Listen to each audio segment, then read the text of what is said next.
காங்கிரஸ் மதவாத கட்சி என்றும் உதயநிதி சனாதன தர்மத்தை அழிப்பேன் என பேசிய போது அதனை காங்கிரஸ் கண்டிக்கவில்லை எனவும் பாஜக துணைத் தலைவர் நாராயணன் திருப்பதி விமர்சித்துள்ளார். நீங்க இன்னைக்கு நேரத்து இல்ல, காங்கிரஸ் என்றைக்குமே ஒரு மதவாத கட்சி அப்படின்றத நாம தொடர்ந்து சொல்லி வருகிறோம். காரணம் என்ன?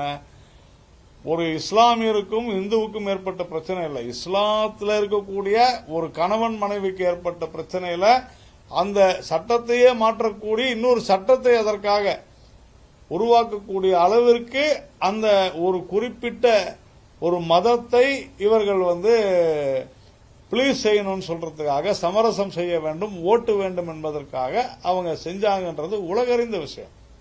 நேற்று கூட நான் பாண்டிச்சேரி முன்னாள் எம்பி அமைச்சர் நாராயணசாமி அவர்கள்ட்ட பேசிட்டு இருந்தபோது நான் சொன்னேன், ஒரு தொலைக்காட்சியில் நான் பேசினேன், இந்த 10 வருடங்கள்ல எங்கேயாவது பிரதமர் இஸ்லாமியர்கள் குறித்து தவறாக பேசியிருக்கிறாரா? எங்களுடைய தலைவர் நரேந்திர மோடினா கிடையாது. ஆனால் சனாதன தர்மத்தை அழிப்பேன், அதாவது இந்து மதத்தை அழிப்பேன்னு பேசியது யாருன்னு எல்லாருக்கும் தெரியும். உதயநிதி ஸ்டாலின். காங்கிரஸ் எங்க போச்சு? வாய மூடிக்கிட்டு தானே இருந்தாங்க. அப்போ ஒரு குறிப்பிட்ட மதம் குறித்து பேசாத ஒரு கட்சியை பார்த்து இது மதவாத கட்சின்னு சொல்வது சரியா? அப்படி இல்லைன்னா சனாதன தர்மத்தை இந்து மதத்தை ஒழிப்பேன்னு சொல்ற கட்சி மதவாத கட்சியா?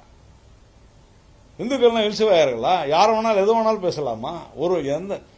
அதாவது செக்யூலரிசம்னா என்ன அர்த்தம்னு சொன்னா, யாருடைய மத விஷயங்களும் நம்ம தலையிடக்கூடாதுன்னு பேர் தான் செக்யூலரிசம். ஒரு குறிப்பிட்ட மதத்துக்கு நான் ஆதரவா இருப்பேன்றது செக்யூலரிசம் கிடையாது. எந்த மதம் குறித்தும் விமர்சிக்க மாட்டேன், அவரவர் நம்பிக்கை அவரவருக்கு என்று சொல்வதுதான் செக்யூலரிசம், மத சார்பின்மை. ஸ்டேட் அதுதான், ஒரு அரசாங்கத்தினுடைய வேலை அதுதானே தவிர, இங்க ஒரு அமைச்சரே உட்கார்ந்துகிட்டு நான் சனாதன தர்மத்தை ஒழிப்பேன்னு சொன்னா அதுதான் மதவாதம். மக்கள் அதை உணர்ந்து இருக்கிறார்கள்.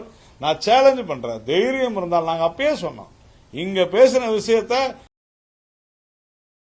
செய்திகளை உள்ளது உள்ளபடி தெரிந்து கொள்ள ரெஃப்ளெக்ட் நியூஸை சப்ஸ்கிரைப் பண்ணுங்க.